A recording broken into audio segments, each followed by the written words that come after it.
ये कहानी है विष्णु की, जो कभी बैडमिंटन का नामचीन खिलाड़ी हुआ करता था। कोर्ट पर उसका रैकेट चलना मतलब जीत तय थी। हर टूर्नामेंट में, हर अखबार में, हर दर्शक की जुबान पर बस एक ही नाम गूंजता था, विष्णु। लेकिन जिंदगी हर किसी को बराबर मौके नहीं देती। घर की हालत बिगड़ने लगी तो विष्णु को अपनी जुनून की जगह जिम्मेदारी निभानी पड़ी। वह अपने सपनों को अधूरा छोड़ शहर चला गया। मजदूरी करने कई साल बीत गए। अब विष्णु अपनी पत्नी तुलसी और बेटे आदित्य के साथ फिर अपने पुराने गाँव लौट आया है। वह अब रेलवे के कारखाने में काम करता है। दिन भर की थकान के बाद भी हर रात वह अपने पुराने रैकेट को पकड़कर सो जाता है, मानो वो अब भी अपने अधूरे खेल का सपना देखता हो। एक दिन तुलसी आदित्य को स्कूल में एडमिशन कराने ले जाती है। टीचर फॉर्म देखकर कहती है, फॉर्म तो पूरा भर दिया, मगर स्पोर्ट्स सेक्शन खाली है। बिना किसी स्पोर्ट्स के एडमिशन नहीं हो सकता, इसीलिए तुम्हें कोई एक स्पोर्ट्स चुनना ही होगा। यह बात सुनकर तुलसी पहले विष्णु को फोन करती है, लेकिन जैसे ही विष्णु को स्पोर्ट्स शब्द सुनाई देता है तो विष्णु का पुराना दर्द जाग उठता है। वह गुस्से में कहता है, अगर बिना स्पोर्ट्स के एडमिशन नहीं होगा तो किसी और स्कूल में आदित्य का एडमिशन करवा लो। मगर तुलसी अपने बेटे के अच्छे भविष्य के लिए उसे किसी दूसरे स्कूल में नहीं भेजना चाहती, इसलिए वह बिना विष्णु को बताए आदित्य का एडमिशन उसी स्कूल में स्पोर्ट्स कैटेगरी बैडमिंटन में करवा देती है। लेकिन आदित्य से कहती है, पापा को मत बताना, ये बात हमारे बीच ही रहे। अब तुलसी को अपने बेटे के लिए बैडमिंटन खरीदना था, इसलिए वह अपने पति के दोस्त राजू के स्पोर्ट्स की दुकान पर जाती है और बैडमिंटन दिखाने को कहती है। राजू आदित्य के बैडमिंटन खेलने की बात सुनकर बहुत खुश हो जाता है और तुलसी से कहता है, पहले इसका बाप चैंपियन था, अब बेटा भी चैंपियन बनेगा। लेकिन तुलसी को राजू की यह बात मजाक लगती है, इसलिए वह कहती है, भैया क्यों मजाक कर रहे हो। लेकिन राजू कहता है, आपको शायद विष्णु के बारे में कुछ पता नहीं है। यह सुनकर तुलसी राजू से विष्णु का सारा सच जानने की कोशिश करती है। तब राजू दुकान के एक कोने से पुरानी सीडी निकालता है और टीवी चालू करके विष्णु के बैडमिंटन खेलने की वीडियो दिखाता है। स्क्रीन पर युवा विष्णु दिखाई देता है। कोर्ट में उसकी रफ्तार, हर शॉट पर तालियों की गूंज और उसकी आंखों में जीत का जुनून था। वीडियो में अपने पति को इस तरह का बैडमिंटन खेलते देख तुलसी हैरान रह जाती है। लेकिन घर लौटकर वह विष्णु से झूठ बोलती है कि आदित्य का एडमिशन तो हो गया है, लेकिन शुक्रवार और शनिवार को आने में थोड़ी देर हो जाएगी। स्कूल से देर से आने की बात सुनकर विष्णु थोड़ा हैरान हो जाता है, लेकिन तुलसी बात को टालने के लिए विष्णु से खाने के बारे में पूछती है। इसी बीच उनका बेटा आदित्य अपने पिता के बैडमिंटन चैंपियन होने की बात सुनकर उन्हें देखता ही रह जाता है। अब आदित्य स्कूल में जाकर अपने पिताजी की तरह बैडमिंटन खेलने की कोशिश करता है, लेकिन पहली बार आदित्य बैडमिंटन खेलने की कोशिश कर रहा था, इसलिए वह ठीक से नहीं खेल पा रहा था। लेकिन अपने पिताजी की तरह अच्छा खिलाड़ी बनने के लिए वह घर आकर टीवी पर अपने पिताजी का पुरानी वीडियो देखने लगता है और उसी तरह अभ्यास करने की कोशिश करता है। अब धीरे धीरे आदित्य बैडमिंटन सीख जाता है। एकेडमी में जब कोच आदित्य का खेल देखते हैं तो वे बहुत खुश होते हैं। कोच प्रिंसिपल को बुलाकर आदित्य की खूब तारीफ करते हैं। इधर आदित्य के पिता को अपने बेटे के बारे में कुछ पता नहीं था। वे चुपचाप ट्रेन के कारखाने में मन लगाकर काम करते थे। एक दिन आदित्य अपने पिता के फाइनल मैच की सीडी देखने की कोशिश करता है। तभी राजू जल्दी से सीडी लेकर कहता है, अरे ये तो खराब है, तुम दूसरी देख लो। असल में राजू नहीं चाहता कि आदित्य उस हार को देखे जिसने विष्णु को बैडमिंटन से दूर कर दिया था।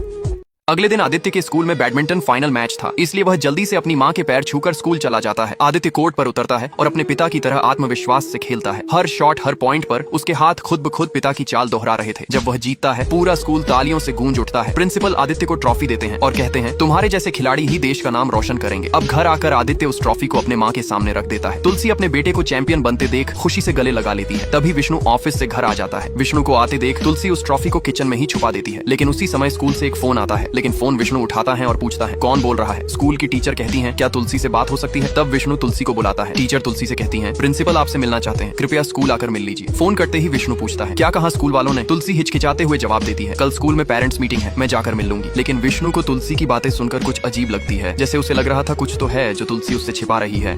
अब राजू आदित्य को एक अच्छे स्टेडियम में ट्रेनिंग कराने के लिए ले जाता है, लेकिन वहाँ का कोच राजू से कहते हैं, यहाँ तो सिर्फ बड़े बड़े लोगों के बच्चे ही ट्रेनिंग लेते हैं, तुम्हारे जैसे गरीब लोगों को यहाँ जगह नहीं मिल सकती। लेकिन राजू कहता है, सर आदित्य अपने स्कूल में चैंपियन रह चुका है, देखो स्कूल से उसे चैंपियन का लेटर भी मिला है। लेकिन वह कोच राजू की बात सुनकर भी आदित्य को एडमिशन देने से साफ मना कर देता है। इस पर राजू आखिरी बार कोच से कहता है, सर बस 5 मिनट के लिए आदित्य को खेलने का मौका दे दीजिए। तब कोच मान जाता है और आदित्य को 5 मिनट के लिए खेलने देता है। आदित्य जैसे ही कोर्ट में उतरता है तो वह पहले ही राउंड में अपने विपक्षी खिलाड़ी से हार जाता है। यह देखकर राजू आदित्य को सही से खेलने के लिए कहता है, लेकिन आदित्य हर बार अपने सीनियर खिलाड़ी से हार जाता है। तब वह कोच आदित्य और राजू दोनों की बहुत बेइज्जती करता है और उन्हें स्टेडियम से भगा देता है। लेकिन राजू हार नहीं मानता है। वह आदित्य से कहता है कि तुम अपने पापा सिद्धार्थ से ट्रेनिंग देने की बात करो। लेकिन आदित्य अपने पापा से ट्रेनिंग लेने से मना कर देता है। इधर जब विष्णु अपनी ड्यूटी से लौटकर घर आता है तो पानी पीने के लिए किचन में गिलास ढूंढने लगता है। तभी उसे अलमारी के कोने में आदित्य की वही ट्रॉफी दिखाई देती है जो वह स्कूल में जीता था। अब विष्णु उस ट्रॉफी के बारे में तुलसी से पूछता है, लेकिन तुलसी विष्णु से झूठ बोल देती है कि यह ट्रॉफी आदित्य की दोस्त की है जो यहाँ भूल गया था।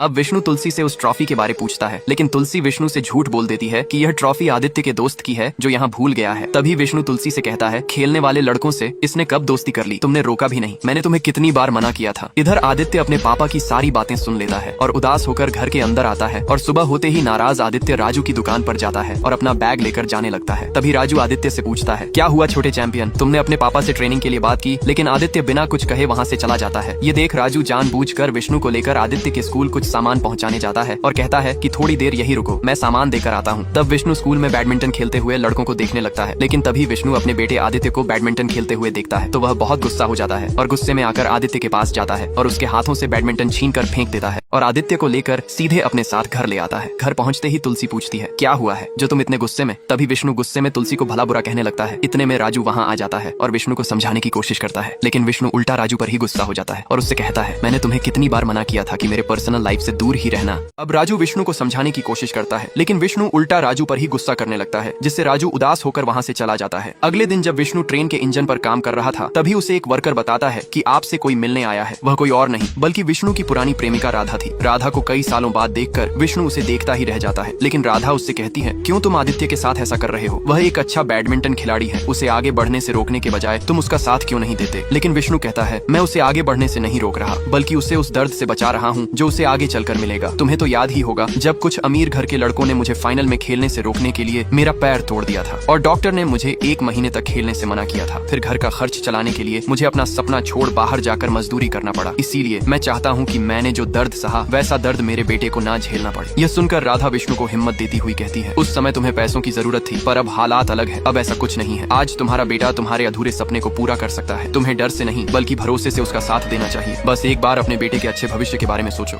अब जाते जाते राधा विष्णु के चेहरे पर हाथ रखकर बहुत प्यार से उसे समझाती है कि आदित्य बैडमिंटन का अच्छा खिलाड़ी है, तुम उसे प्रैक्टिस करवाओ ताकि वह तुम्हारे उस अधूरे सपने को पूरा कर सके जो तुमने देखा था। तब विष्णु राधा की कही हुई बातों को सोचने लगता है और रात होते ही अपने बेटे के पास जाता है और उसके बगल में बैठकर अपने बेटे के भविष्य के बारे में सोचने लगता है। अब सुबह जैसे ही आदित्य की नींद खुलती है तो वह देखता है कि उसका पिता खुद उसके लिए बैडमिंटन बना रहे हैं। अपने पिता को ऐसा करते देख आदित्य बहुत खुश होता है। अब विष्णु खुद आदित्य को बैडमिंटन देता है। आदित्य अपने पिता से बैडमिंटन पाकर खुश हो जाता है। इधर विष्णु तुलसी से माफी मांगता है क्योंकि उसने गुस्से में उसको बहुत बुरा भला कह दिया था। तुलसी भी सब कुछ भूलकर खुश हो जाती है। अगले दिन विष्णु खुद आदित्य को बैडमिंटन की प्रैक्टिस करवाने के लिए घर से बाहर ले जा रहा था। तभी पास के अंकल उन दोनों बाप बेटे को साथ में घर से बाहर जाते देखकर बहुत खुश होते हैं और दोनों को पास बुलाकर पूजा की थाली से आरती लेने को कहते हैं। अब आदित्य आरती लेकर सीधे राजू की दुकान में जाता है। राजू आदित्य को देखकर पूछता है, तुम कब से यहाँ खड़े हो? आदित्य कहता है, अभी। लेकिन तभी राजू विष्णु को देखकर उदास हो जाता है और आदित्य को बाहर लाकर एक गन शॉप की ओर इशारा करता है। लेकिन आदित्य कहता है, वहाँ पर क्या है अंकल? तब राजू कहता है, बंदूक की दुकान है बेटा, एक से एक बंदूकें मिलती है, जिसको चाहो मार लो, दुश्मन को मारो, दोस्त को मारो, अपने सपनों को मारो और दूसरों के भी सपनों को मारो। असल में यह सारी बातें राजू अपने लंगोटियां यार विष्णु को ही सुना रहा था। अब विष्णु राजू को मनाने के लिए उसकी दुकान पर जाता है, लेकिन राजू गुस्से में विष्णु को बहुत कुछ कह देता है। उसके मन में अब भी वही दुख था जब विष्णु ने गुस्से में अपने घर उसे निकाल दिया था। बीजू का दिल टूटा हुआ था क्योंकि विष्णु सिर्फ उसका दोस्त नहीं, उसका जिगरी यार था। लेकिन विष्णु मुस्कुराते हुए कहता है, मैं यहाँ अपनी जिगरी दोस्त को मनाने आया हूँ, और राजू को गले लगा लेता है, जो एक भावनात्मक लम्हा होता है, जैसे पुराने दिनों की दोस्ती फिर से लौट आई हो। अब विष्णु अपने बेटे आदित्य को बैडमिंटन का चैंपियन बनाने की ठान लेता है। वह हर सुबह आदित्य को जॉगिंग कराने ले जाता है ताकि उसकी स्टेमिना बढ़े, और आदित्य की सेहत और एकाग्रता के लिए सिद्धार्थ उसके खान पान पर भी पूरा ध्यान देता है। रोज उसके भोजन में बदलाव करता है ताकि शरीर के साथ साथ उसका मन भी मजबूत बने। फिर एक दिन विष्णु आदित्य को अपनी पुराने ट्रेनिंग कोर्ट में ले जाता है। वह कोर्ट अब जर्जर हो चुका था, लेकिन सभी लोग मिलकर उसकी सफाई में जुट जाते हैं और धीरे धीरे वह पुराना कोर्ट फिर से चमक उठता है। अब विष्णु अपने बेटे को बैडमिंटन की बारीकियां सिखाना शुरू करता है। शुरुआत में आदित्य शटल को ठीक से नहीं मार पाता है, लेकिन विष्णु के धैर्य और कड़ी ट्रेनिंग से वह रोज थोड़ा थोड़ा बेहतर होता जाता है। विष्णु अपने बेटे की प्रगति देखकर गर्व से भर उठता है और उसे और भी सख्त ट्रेनिंग देने लगता है, क्योंकि अब यह सिर्फ खेल नहीं बल्कि एक सपना था जो बाप बेटे दोनों का था। अब विष्णु अपने अधूरे सपने को पूरा करने के लिए दिन में ट्रेन का इंजन बनाने का काम करता था और रात को अपने बेटे आदित्य को ट्रेनिंग कराता है। इधर तुलसी आदित्य के साथ मिलकर अपने पति विष्णु को खुश करने के लिए उसकी पुरानी ट्रॉफियां साफ करके एक टेबल पर सजा देती है। जब विष्णु अपनी पुरानी ट्रॉफियां देखता है तो वह बहुत खुश होता है, लेकिन थोड़ी देर बाद वह अपने बेटे आदित्य की एक ट्रॉफी सबके सामने रख देता है। कई महीनों बाद जूनियर नेशनल बैडमिंटन चैंपियनशिप का टूर्नामेंट आयोजित होता है, इसलिए विष्णु अपने बेटे आदित्य को लेकर टूर्नामेंट स्थल पर पहुंचता है। लेकिन वहां पहुंचने पर उन्हें पता चलता है कि वही लड़का शौर्य प्रताप सबसे अच्छा खेल रहा था। यह देखकर विष्णु थोड़ा निराश हो जाता है। अब थोड़ी देर बाद आदित्य के मैच की बारी आती है तो वह थोड़ा नर्वस होते हुए कोर्ट पर उतरता है, क्योंकि यह बड़े मैच में उसका पहला टूर्नामेंट मैच था। जब मैच शुरू होता है तो आदित्य बार बार अपने प्रतिद्वंदी से हारने लगता है, लेकिन विष्णु आदित्य को हिम्मत देता है। फिर भी आदित्य अपने प्रतिद्वंदी को पॉइंट देता रहता है, जिसकी वजह से वह पहला राउंड हार जाता है। टाइम आउट होने पर विष्णु आदित्य से कहता है, बेटा पहला राउंड हार गए तो क्या हुआ, अभी 2 राउंड और बाकी हैं। अब बस ध्यान से उसके शटल कॉक पर फोकस करो, देखना तुम्हारी ही जीत होगी।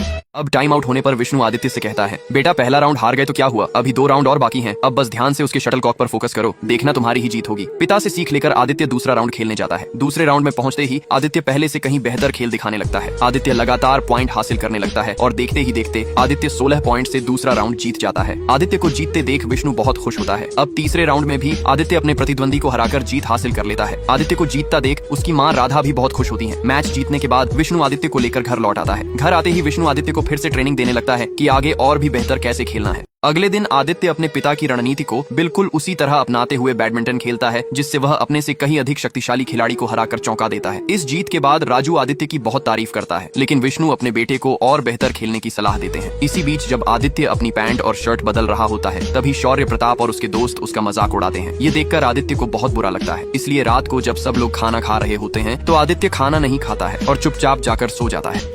फाइनल में आदित्य का मुकाबला शौर्य प्रताप से होने वाला था। तभी विष्णु को अपने बेटे के बिहेवियर में कुछ बदलाव दिखाई देता है। इधर आदित्य क्वार्टर फाइनल जीतकर सेमीफाइनल तक पहुंच जाता है। ये देखकर शौर्य के दादा आदित्य के खेल से बहुत हैरान हो जाते हैं। हैरानी में वे अपने पोते के कोच से बात करते हैं। तब कोच कहता है, शौर्य के सामने आदित्य कुछ नहीं कर पाएगा। अब दूसरा सेमीफाइनल शुरू होने वाला था तो विष्णु ने आदित्य को समझाया, बेटा याद रखो, खेल में सिर्फ ताकत नहीं, समझदारी भी जरूरी होती है, ध्यान से खेलना। लेकिन आदित्य अब अपने पिता की बातों को अनदेखा करने लगा था। उसने अपनी मनमानी करते हुए खेलना शुरू किया। नतीजा यह हुआ कि उसका प्रतिद्वंदी एक के बाद एक पॉइंट लेता गया। इधर शौर्य अपना सेमीफाइनल जीतकर फाइनल में पहुंच जाता है, लेकिन आदित्य अपनी मनमानी के चलते अपने प्रतिद्वंदी से 2 पॉइंट पीछे रह जाता है। इतने में शौर्य आदित्य को कहता है कि फाइनल में मिलते हैं, अगर तुम पहुंच पाए तो। उसकी यह बात आदित्य के दिल पर सीधा वार कर गई। गुस्से से लाल होकर आदित्य ने अगला शॉट इतनी जोर से मारा कि शटल सीधी उसके प्रतिद्वंदी की आंख पर जा लगी। पूरा कोर्ट सन्न रह गया। विष्णु के चेहरे पर चिंता की लकीरें साफ झलक रही थी। उसने मन ही मन सोचा, आदित्य के अंदर यह गुस्सा कहां से आ गया? क्या मैं अपने बेटे को सही दिशा नहीं दे पा रहा हूँ? आखिर आदित्य ऐसा क्यों कर रहा है? अब गुस्से में आदित्य शॉट इतनी जोर से मारता है कि शटल सीधी उसके प्रतिद्वंदी की आंख पर जा लगती है, जिसके कारण आदित्य का प्रतिद्वंदी सेमीफाइनल के मैच में आगे नहीं खेल पाता है, जिससे आदित्य फाइनल में पहुंच जाता है। लेकिन विष्णु आदित्य के इस तरह के खेल खेलने से परेशान हो जाता है और आदित्य को बुलाकर कहते हैं, यह कैसा खेल खेल रहे हो तुम? आदित्य जवाब देता है, जीत तो गया हूं ना मैं। ये सुनकर विष्णु उसे समझाता है, तुम जो खेल रहे हो ये खेल नहीं है। किसी को चोट पहुंचाकर जीत जाना जीत नहीं कहलाता। अभी तो तुमने बस शुरुआत की है। लेकिन तभी आदित्य अपने पिता से कहता है, अभी तो मेरी शुरुआत हुई है, लेकिन आपके खेल का अंत क्यों हो गया था? आदित्य की यह बात सुनकर विष्णु को बहुत बुरा लगता है। तभी राजू और तुलसी आदित्य को समझाते हैं कि वह अपने पिता को सॉरी बोलो, लेकिन आदित्य तो अपने घमंड में डूबा था, इसीलिए सॉरी बोलने के बजाय वह अहंकार में कहता है, मैं अपनी मेहनत और अच्छा खेल खेलकर जीतता हूँ, किसी के कहने से नहीं। ये सुनकर विष्णु को ठेस पहुंचती है और वे अपने बेटे से कहता है, ठीक है तो चलो मुझसे एक मैच खेलो। तुरंत ही विष्णु और आदित्य दोनों आमने सामने कोर्ट में खेलने के लिए तैयार हो जाते हैं। लेकिन आदित्य को अब तक यह नहीं पता था कि जिस घमंड में वह अपने पिता को चुनौती दे रहा है, वह पहले बैडमिंटन का चैंपियन रह चुके थे।